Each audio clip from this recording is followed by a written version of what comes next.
Welcome into Extra Time, everyone. Excited? You went with the shoulder pads today, right? I went with a very, I'm a 90s baby, but I went with a little 80s an elevated shoulder look. Oh, I'm a maniac. She heard Dallas was coming back, so she's. What's Dallas? Like the state? What's That's Dallas? City? Who's a Dallas? Balmain fashion. Do you like it, That's Frank? a Balmain fashion. Oh, Yes, well, it's wow. it's signed Balmain. Yes, Balmain. it is. Thank you very Balmain much. with a If shoulder. only this cost as much as that. It was about $25. But it's still Hey, you overpaid That's for not it the then. same it's price. giving then. expensive. That's not a Balmain then.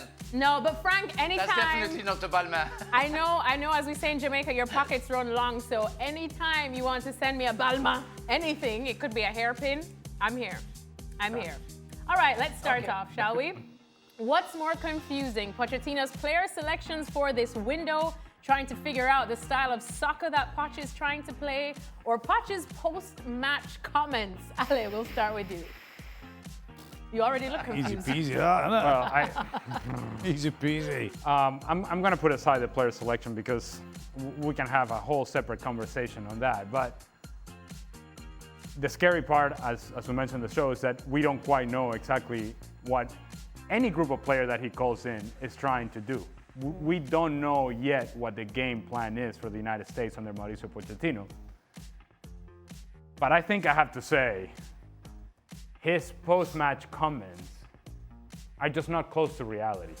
And I suppose that I understand why he's saying it, because he has to maintain a certain level of positivity and he has to maintain a certain level of credibility with the players, and you have to keep them up and the morale and all of that. So I'm thinking it's more difficult to try to figure out their style because there is no style just yet. You can excuse why he would be saying the things that he's saying. Not quite sure that he believes them, but I think he finds it important for the players to protect them as much as they can. Here at least, but we know when he's outside of the USA. I know. He speaks a lot more candidly. I don't know. Do you agree, Stevie? Well, but I'm sorry, Ali.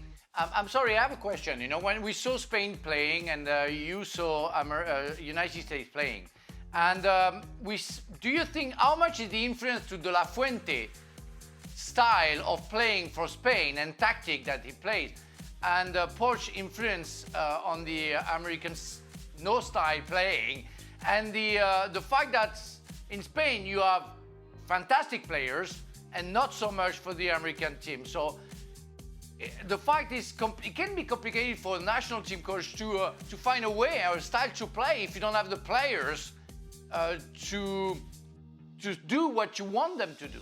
Well, what I would say about that, Frank, and I think is the most logical answer, is that the United States haven't had top-tier talent in their national team. And yet, they found coaches that are able to find a structure and an organization and a style of play that has allowed this team to be competitive in the World Cup, to the point to where they consistently make it out of the group. Consistently, they're in a conversation of potentially making it into the quarterfinals if they beat a round of 16 team. They're there. And so my point would be to Mauricio Pochettino is, look, let's not blame the lack of talent within the United States. You make the best of what you have available and find a style and find a structure and an organization that matches that level of talent, that matches what is it that you can do within your own limitations. Understand what your limitations are, understand what your weaknesses are, and exploit the strong points that you do have. Other coaches have been able to do that in the United States and make this team competitive. Right now, where we are, this team doesn't seem to be competitive in the world stage.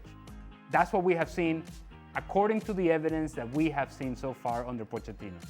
All I have to say is, just like how we have a USA Ale and a Mallorca, Barcelona, España Ale, we have a USA Mauricio Pochettino and an España Mauricio Pochettino. Yeah. All right, next question now.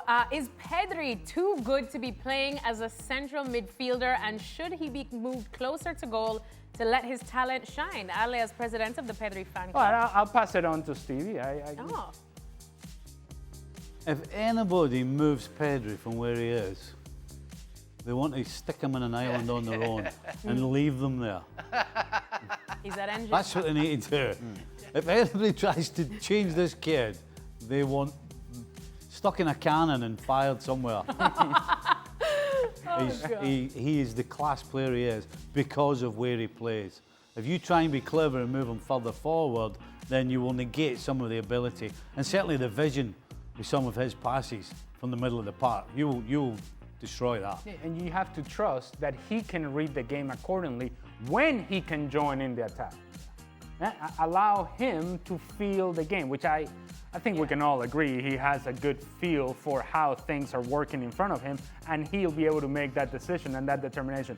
This is a moment in which I can join. This is a moment in which I can impact and make a game-changing play in the final third. Frank, you agree? I totally agree. I think he likes to move closer to the goal, but he doesn't want to be closer to the goal at first place. And in terms of playing the football and how he's been educated about this football, I remember seeing Pep Guardiola playing when he was at the midfielder in Barcelona. That was those kind of players. You know, magnificent in the middle, you know, knowing exactly what to do, playing simple, 1-2 touches max. And that was what Pedri has above Guardiola's talent is he can score goals. Guardiola wasn't, well, maybe he didn't need to at the time. He had the players for that in front of him. As we say, if it ain't broke, don't fix it. Next question now. Do you foresee this season as a two-horse race again between Arsenal and Liverpool? Or do you think Chelsea and City, despite their really poor start, could be in the mix and make the title race interesting? Stevie, you want to go first?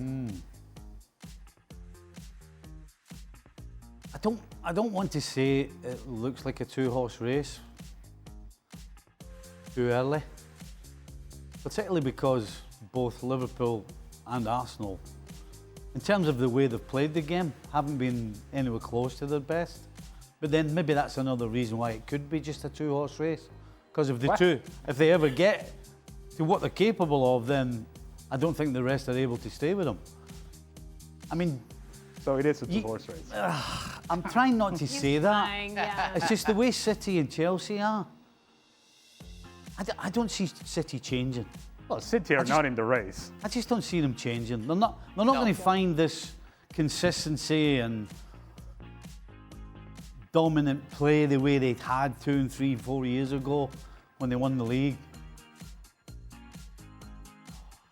Just say it, Stevie. Yeah. Just say it. I think it will be. Hey, Manchester City are in the race like the it will fish was be, in the race yeah. with Jan. Yeah, it's kind of looking that way. Yes. Frank, no chance I for your boys wasn't Chelsea? going to say it. Well, there is a chance because so far, you know, what I saw from Liverpool and Arsenal didn't convince me, you know, and to say, simply saying, you know, they're better than the others. Chelsea, they're still undefeated. And if they're not good enough for me, because I remember the last game against Fulham, they weren't good, they keep on winning like Liverpool does, and maybe doesn't deserve to win, and like Arsenal does, and got some injuries. You know, Saka won't be there for a little while.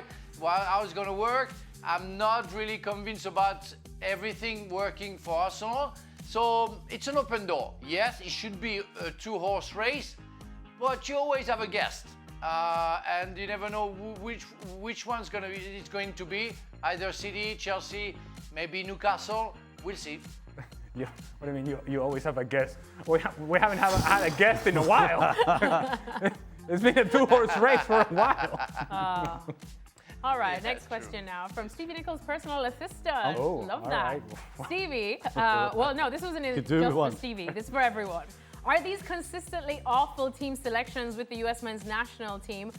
After these consistently awful team selections, will any club team ever trust Pochettino with player recruitment? He's been dealt the hand he's got. Let's be honest. It's nothing to do with. There's not a player we're saying, I can't believe Pochettino hasn't brought them in. Yeah. Is there? I don't think there's one, Ali, is there? You can take it. You can take that to So Hercules and aye. Casey if you want to. So he's kind of been dealt the hand he's got. You know, he's got to rely on Tim Ream, No, who's but what 38. He's got to rely on him. He doesn't. I think He the doesn't have a question was- recognised goalkeeper. He doesn't have a recognised centre forward. He doesn't have a playmaker. I mean, at the end of the day, his job is to figure out how he can be competitive with what he's got.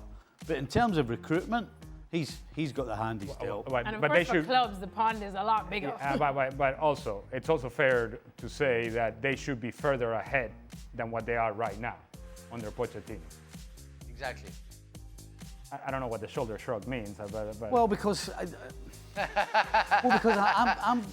I'm trying to figure out if Pochettino is trying to play football, and then the closer he gets to the World Cup, he's going to go, you know what? right? We just can't play football. We're not good. We are not good enough to be competitive with anybody who's actually any good. And so, when it comes to the World Cup, we're going to do this, and that's the way we're going to be. That's my only escape clause for Pochettino. Is that somehow right now he's still trying to play what we'd call proper football. I hear you. As it pertains specifically to the question, actually, we're already seeing how Pochettino will deal with this. Once this adventure with the national team, with the United States men's national team, is over, we already saw in his interview in Spanish television, in which he was already turning it to, well, I'm not scoring goals. I'm not defending. You see what I'm working with here? Mm-hmm. That is exactly how the interview is going to go whenever a team approaches him and he goes, "Listen,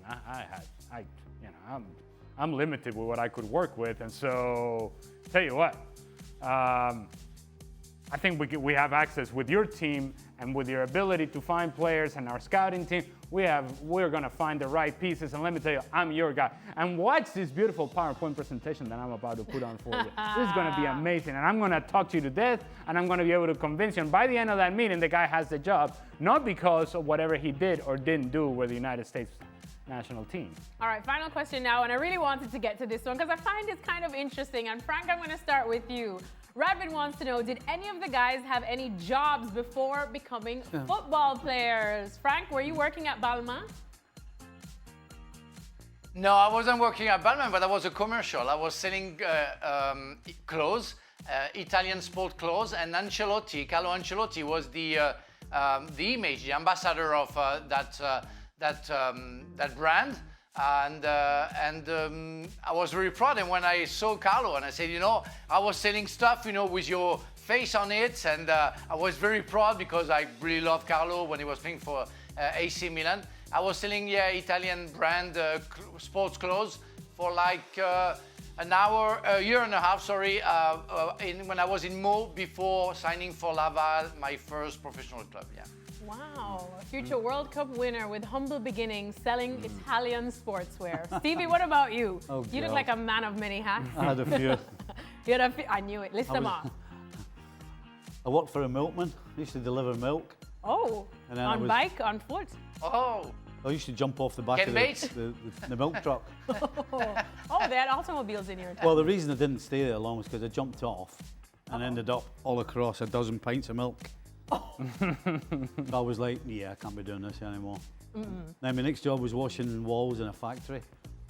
And then my final job was a brickies labourer, mixing cement.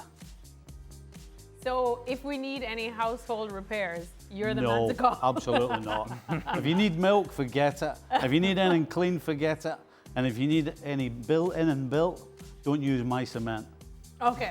Other if than you that, need you're anything, good. don't call Stevie. Yeah, if you need just anything. don't call me. Apart from expert analysis, though. Expert. Ale, what about you? Thank you. So I went to a Catholic school in Venezuela. As part of going to a Catholic school, you have to do social hours. So basically you have to work within the community. One of the things that I had to do, we had a school fair, and the day before the school fair, I had to tend to the little chicks, because yes, but there were thousands of them in this room.